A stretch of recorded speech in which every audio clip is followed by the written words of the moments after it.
Hello survivors and welcome to another Walking Dead Road to Survival video. In this video I am going to be claiming S-Class Wangfa, which I did do a couple of days ago. I think it was just before Blitz War started, I claimed him. And I'm pretty happy. I've been working towards him for a little while. I managed to get in with one of the last daily crates that I picked up. And yeah, like I said, I'm very happy. He did pop up in like some level ups in the SR tournament, so I've got a couple of bonus collectibles of him that way. I've since leveled him up to tier 2 level 1. This is kind of standard with how I'm going to do things with the new claimed characters. It's very easy to get them to tier 2 level 1. Gives me a reasonable idea of their power at this point, you know, where they can move to. Certain characters, it gives you a really good idea of how good they're going to be. Like, this character is not going to change much in terms of his damage output based on his stats. He's going to be just as powerful now as he's going to be when he's maxed out offensively. But he's going to be much more defensive. It means he's going to have higher survivability. It's going to be much better on defense teams. On attack teams, it's not going to make too much of a difference, but unless you're dealing with very offensive defense teams. But on defense teams, obviously you're dealing with attacking characters, so he has to have very good defensive stats. I did do a review of this character when he was originally released. A link to that video should be popping up in the top right-hand corner right now.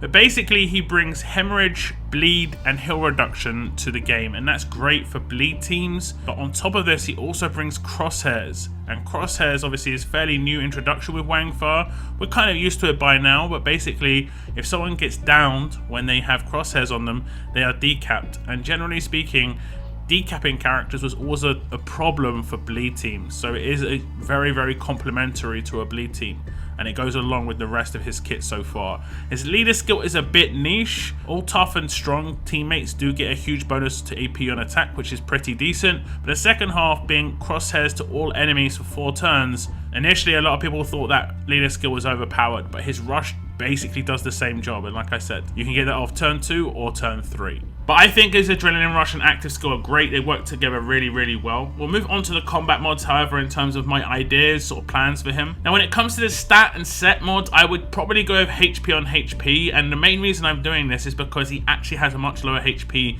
than he does defense. You most likely are going to go with a more defense-based weapon because we were given defensive weapons over HP weapons, so most people will probably have defensive tough weapons crafted with like impair on defense rather than HP based weapons with impair on defense. You do want to have the defense and HP around about the same, and you do not need to raise the attack at all. He does not need attack stat in any way, shape or form. So it's all about defense and HP. And because he doesn't need any offense, you just instantly stick that defense against fast in there. Just make things nice and simple, just so he can't get absolutely destroyed by fast characters on a defense team or even when he's on an attack team.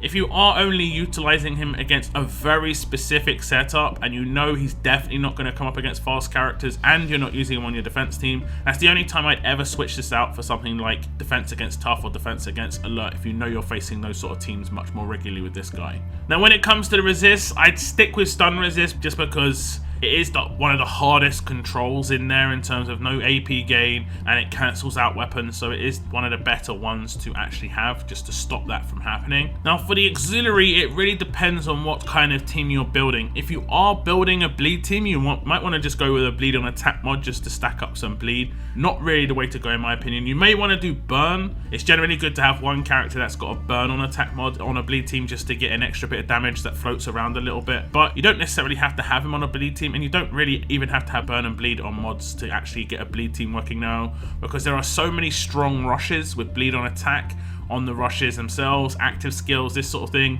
With this guy, obviously, you've also got heal blocks, so that heals aren't going to come in, so you don't have to have as over the top bleed characters. You can just rely on control and just pretty much you could auto your way through it at a certain point. So you might want to make him more defensive, and one of the things you could go for would be a Graze mod. Now, Graze has a chance to reduce the amount of incoming damage when being attacked. It is only a minor chance, but 52% I've got mine at, and that's pretty reasonable. That's a nice big reduction, and he's already going to be tanky, so this is going to make it even better. Now, when it comes to the wild card slot, this is probably going to be the hardest thing for this character, and I'd say it's mainly because you're going to want to go with a resist here, and you have three good resists to think about here. You have taunt resist, you have confuse resist, and lastly you have impair resist. Now, out of those three resists, the one that is the most damaging to a character, generally speaking, is going to be impair. It stops you from gaining AP. It is generally the longest lasting one when it comes to weapon effects. It lasts 3 turns, whereas the other ones aren't on weapons a lot of the time.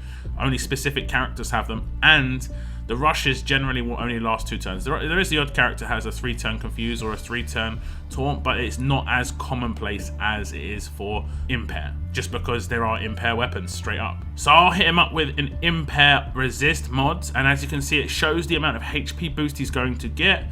I will just click apply here, and you can see it's 3.7k. Now I'm going to give him a defensive weapon, so instantly his defense is going to get boosted over that HP. So I've equipped this weapon in his hands, and as you can see, instantly his defense just get boosted massively to 4.5k. This is, remember, him at tier 2 level 1.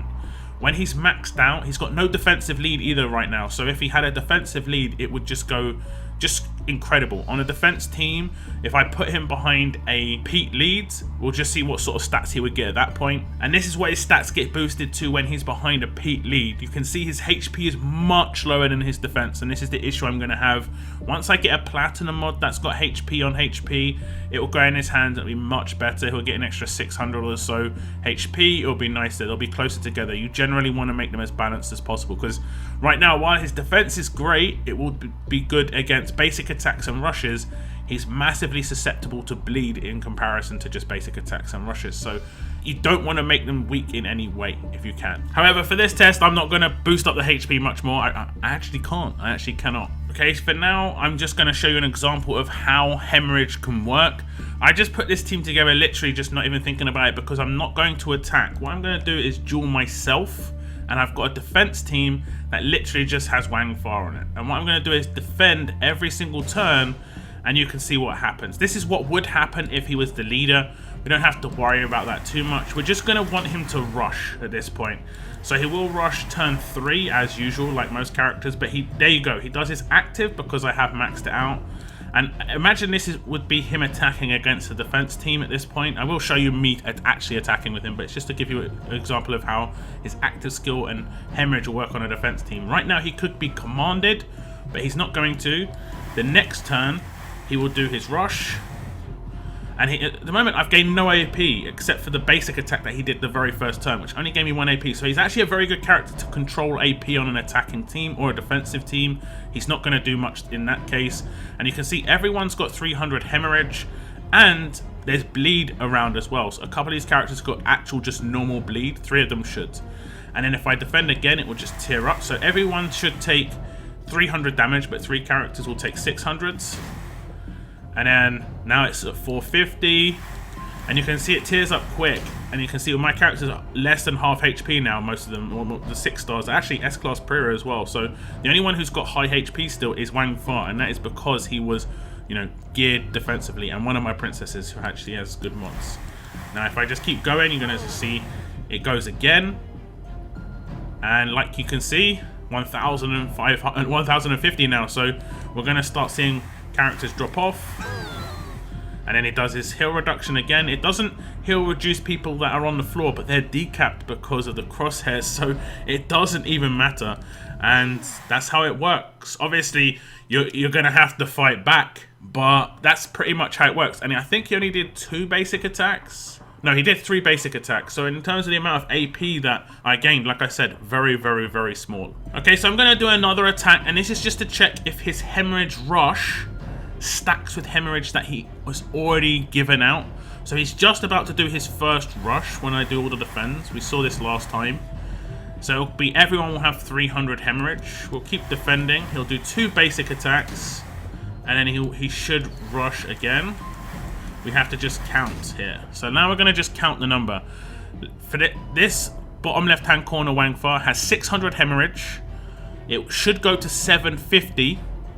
Now if it gets 300 added on top of that, which I'm thinking it will go to 1050. So his own Hemorrhage rush may stack with the current Hemorrhage that is already down. Let's have a little check.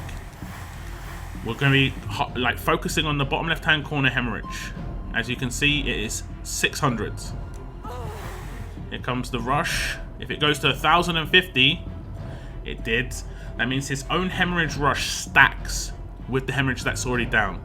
The reason this is important is because there are other characters that can do hemorrhage on their rushes. I'm pretty sure the specialist skill hemorrhage does not stack with hemorrhage that is already on a character, but hemorrhage rushes will. So if you had 2 Wangfas, the hemorrhage would be 600 on turn 2 if you had enough commands. And then it would obviously tier up like normal until the next rush. They'd both add 300 each again, and it would just keep going up. Lacerators on top would obviously double this every time. If you have a Jiafeng, who is in the season store right now, again, she has hemorrhage on her rush, so she can just be adding on top of this every single time. So this is the team I'm going to be doing some tests with. I'm taking a defensive leader, obviously Wangfa, but the last 3, as much as some of them can do damage, I'm mainly going to utilize them as controllers just to show you the sort of Wangfa damage that can come in. I don't see Wangfa's damage as like pure. I think he should be considered more of a bonus, in my opinion, and have other characters dealing damage as well, unless you're building a bleed team. If you're building a bleed team, then you can see his damage as like really important, and lacerating it is obviously really important as well.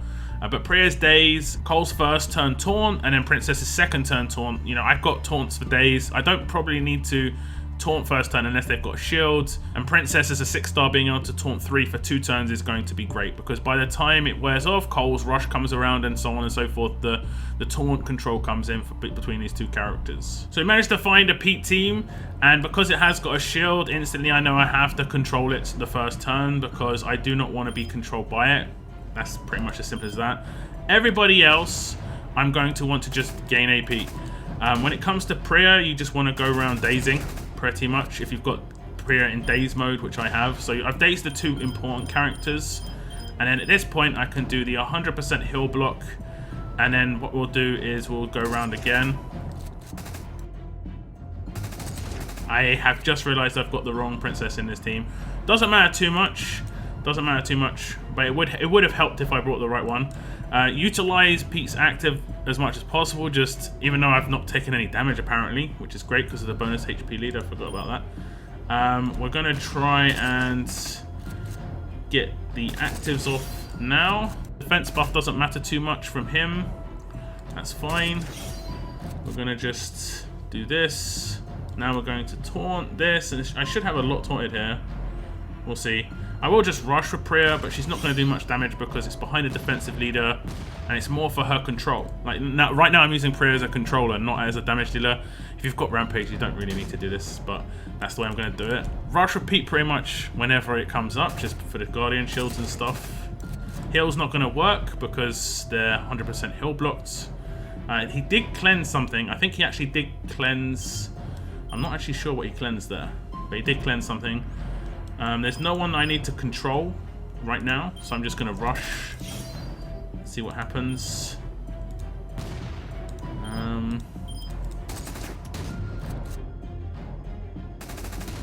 The heal did come in for the second turn though, but it's still tearing up. It's still tearing up right now. Like, so much so that I think as long as I block this daze, as long as I block his daze, just because it's annoying, I can pretty much just auto at this point. So it should just, like, Wangfa's going to add to the hemorrhage again. And it doesn't matter if they start healing because he's going to 100% heal block the next turn. Rushes will come in, doesn't matter. 100% heal block comes in, and you're going to just start seeing it tear up massively. And this is what Wangfa's all about. It's not going to be super quick.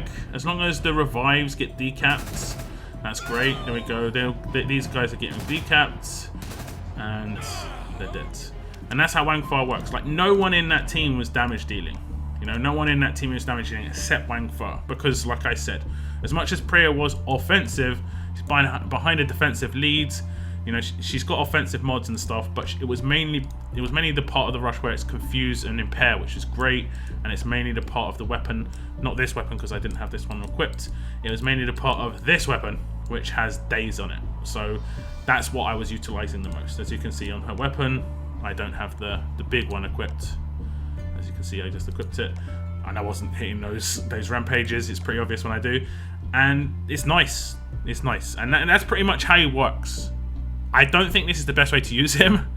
You know, you're fully relying on him in the attack team and not bringing lacerators and other bleeders and stuff, maybe not, but having controllers is very important. Having someone who's a defensive leader to just buff him up defensively is also very important. So I'm going to attack my own defense team, and I'm going to run into issues against my own defense team. I haven't brought Priya this time round, and it's because I wanted to utilize the Jiafeng. And the issue I'm going to have is her active going off and not being able to use Wangfa's active. But they don't actually have any healers. Or should I say I don't have any healers, so it's not as important. I'm just going to buff up my attacks on... Who should we do it on? I guess this dude. But I can do my active here as long as he didn't get... And what I'm going to do is I'm going to do it on her, and the reason I'm doing it on her is because I know she's got a rampage weapon, and it means that if it does go off, it's 50% less damage coming out because of it, and because she's got a rampage weapon, I should really just kind of focus her a little bit. What we'll do is we'll just do Pete's active. He'll take a bit of main damage because of this, but it's okay. That's okay. We'll control Priya again. As long as he's not going to rush. Is he going to rush? He kind of is. Maybe AP drain would be good on him as well. Graze or AP drain. That wouldn't be too bad. See, what do I risk? I think I'm going to risk the damage. She'll take a lot of damage. But she shouldn't be one shot. Okay, she is. And she should... Okay, she's not. So I can revive. Look, he died because of everything that was popping off, which is great. And this is where I can just get Princess back up. I can start doing everything.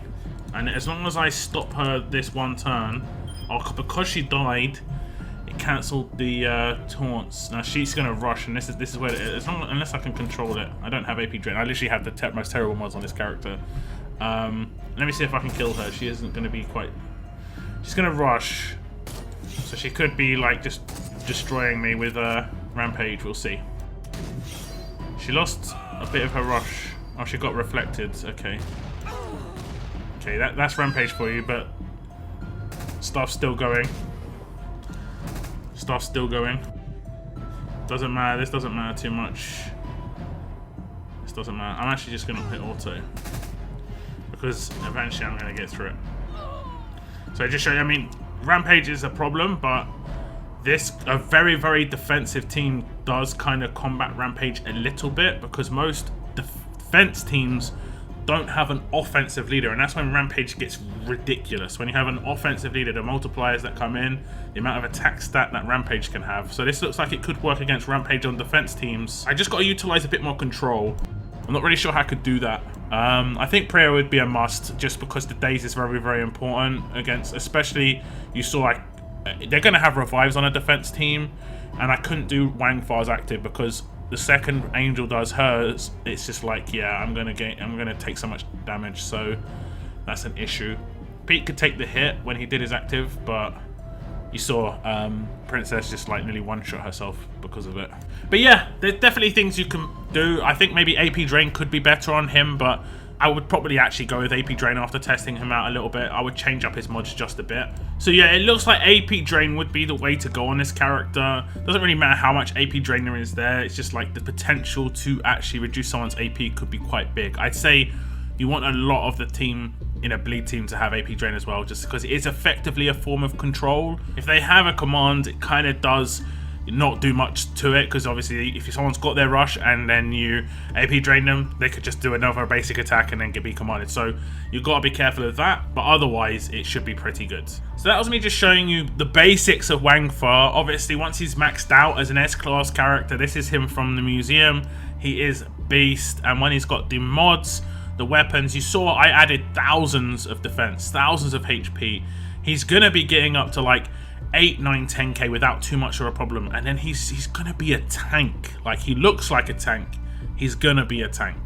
I think you could possibly make his weapon a little better as well, because after he initially does his first rush, he becomes kind of useless in terms of what he can bring, except just tearing up the Hemorrhage later on. What you could do is go for an offensive weapon where it has something like impair on attack, so it's extra levels of control at that point. That could be a good way to go, rather than relying purely on him being attacked. Unless you've got a full windowless team on an attack team, that could be the better strategy. That's just me claiming Wangfa, some mod and weapon ideas, obviously the gameplay as well. I hope you enjoyed that. I hope it was useful for you. I know some people haven't maybe seen Wangfa in action. He is a great character. I'm looking forward to him. I have been looking forward to getting my hands on him as an S-Class character quite a while. When he was first released, I was like, I'm probably going to get this guy. He looks beast, and I do love Bleed. I do love Hemorrhage.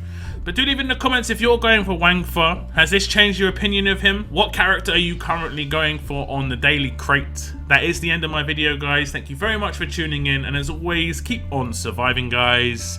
Keep on surviving.